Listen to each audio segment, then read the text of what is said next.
Hai, kembali berjumpa dengan saya dalam program Travel Story Katolikpedia.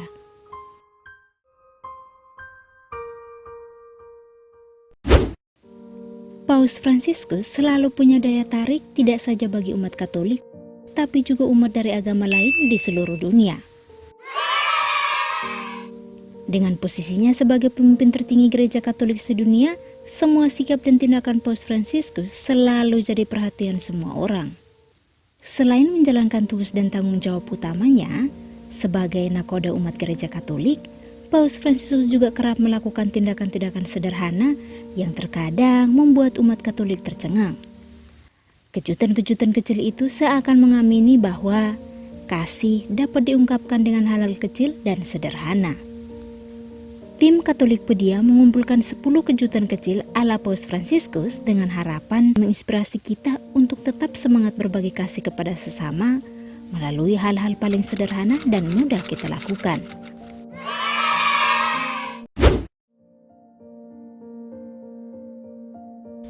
Selang beberapa waktu setelah terpilih pada 13 Maret 2013, Paus Fransiskus menggemparkan umat Katolik dengan menelpon seorang perempuan yang hamil di luar nikah dan sedang bingung apakah mau mengikuti saran kekasihnya untuk menggugurkan janin dalam kandungannya atau mempertahankan janin itu.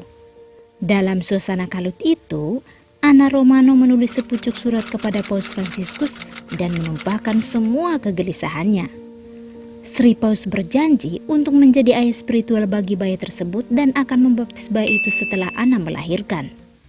Janji itu kemudian Paus penuhi saat ia membaptis 31 bayi di Kapel Sistine Vatikan pada hari raya pembaptisan Tuhan Yesus awal tahun 2014. Salah satunya ialah bayi Anna Romano. Hampir setiap hari raya Kamis Putih selama masa kepemimpinannya, Paus Fransiskus memilih untuk merayakan misa mengenang perjamuan terakhir itu bersama para tahanan di penjara. Pada tiap kesempatan tersebut, Paus Fransiskus membasuh dan mencium kaki para tahanan seperti yang pernah dilakukan Yesus kepada para muridnya. Uniknya, di antara para tahanan yang dibasuh dan dicium kakinya itu, ada yang beragama Islam. Bahkan, ada di antaranya juga perempuan seperti yang terjadi pada Hari Raya Kamis Putih tahun 2017. Setahun sebelumnya, 2016, Paus Fransiskus malah membasuh kaki para imigran yang diantaranya ada yang beragama Islam. Kejutan-kejutan seperti ini terus ia lakukan hingga sekarang.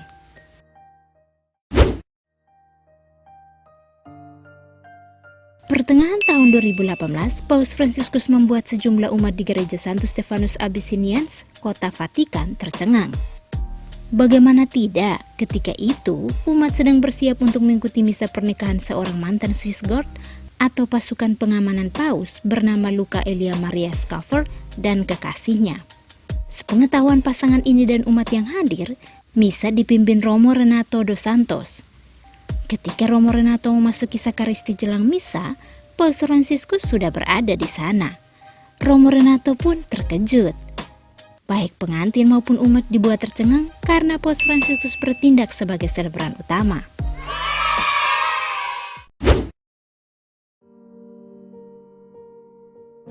Christophe Trujillo, seorang gay asal Toulouse, Prancis, juga pernah menerima telepon dari Paus Fransiskus.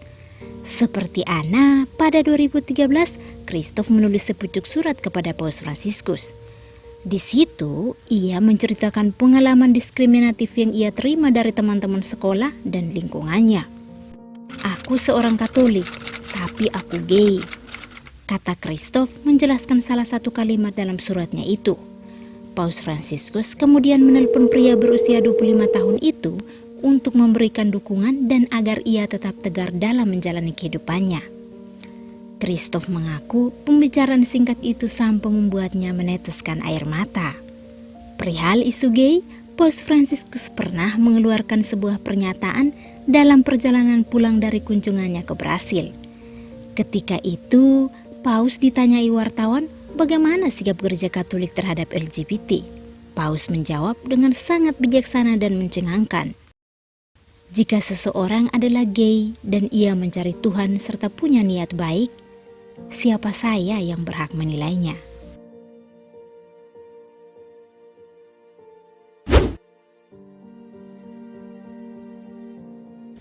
Kejutan misa perkawinan lain juga pernah dilakukan Paus Fransiskus. Kali ini bahkan terjadi di atas pesawat ketika ia dalam perjalanan ke Iquique, Chili. Di atas pesawat, Paus didatangi oleh sepasang kekasih, Paula Podesta dan Carlos Cufardi. Pasangan ini adalah pramugari dan pramugara dari maskapai yang ditumpangi Paus Fransiskus. Kepada Paus, pasangan ini menjelaskan kalau keduanya sudah menikah sipil pada 2010. Tapi misa perkawinan di gereja Katolik belum sempat dilangsungkan karena Chili dilanda bencana gempa bumi. Paus Fransiskus lalu memberkati mereka dan orang-orang yang ikut dalam perjalanan itu sebagai saksi. Lalu, Paus menghadiahkan rosario hitam putih kepada pengantin baru ini.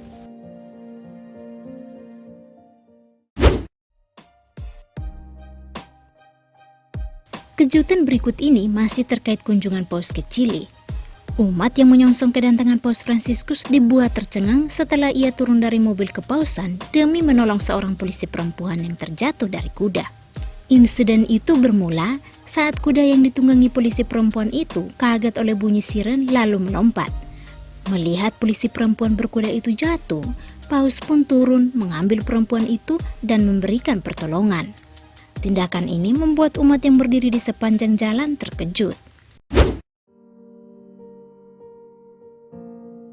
Paus kelahiran Buenos Aires, Argentina pada 17 Desember 1936 itu pernah membuat kejutan kecil dengan mengunjungi rumah seorang janda yang sedang sakit di Via Alessandria, distrik Salario, Roma. Diketahui perempuan lanjut usia itu sudah beberapa kali menulis surat untuk meminta Paus Fransiskus datang mengunjunginya. Undangan itu akhirnya dipenuhi Paus. Kedatangan Paus Fransiskus ke rumah nenek itu tanpa disertai pengawalan khusus sehingga tidak mencolok bagi masyarakat sekitar.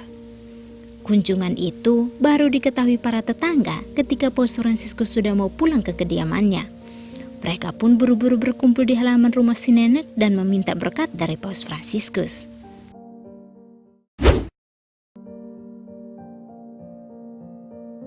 Di sela-sela kesibukannya, Paus Fransiskus menyempatkan diri mengunjungi Panti Regina Mundi atau Residenza Regina Mundi, sebuah panti untuk merawat biarawati yang sakit dan sudah lanjut usia.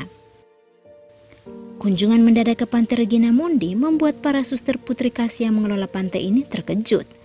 Mereka tidak pernah mengira Paus Fransiskus akan datang ke sana. Paus Fransiskus datang untuk mengunjungi Suster Maria Mucci, seorang suster misionaris yang sedang sakit.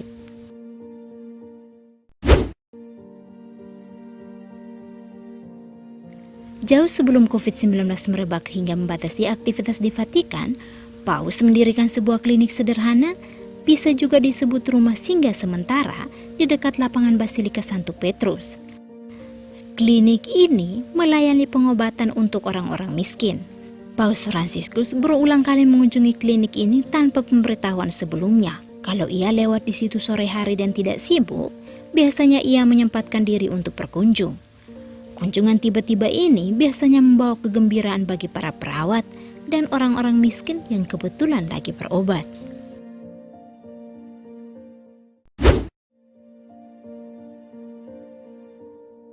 Tanpa pemberitahuan sebelumnya, Paus Fransiskus berjalan kaki dari kediamannya menuju Basilika Santa Maria Maggiore untuk berdoa pada awal Maret 2020 lalu ketika misa di gereja-gereja Katolik mulai dihentikan karena corona.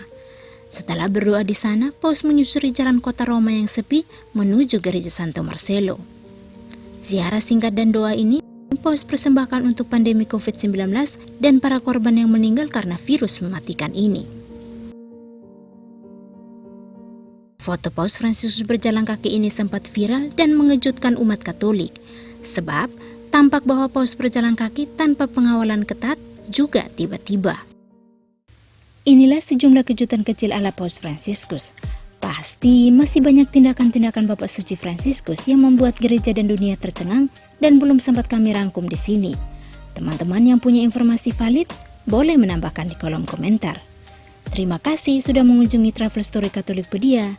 Seperti biasa, silahkan subscribe, like, komen, dan juga share video ini ya teman-teman.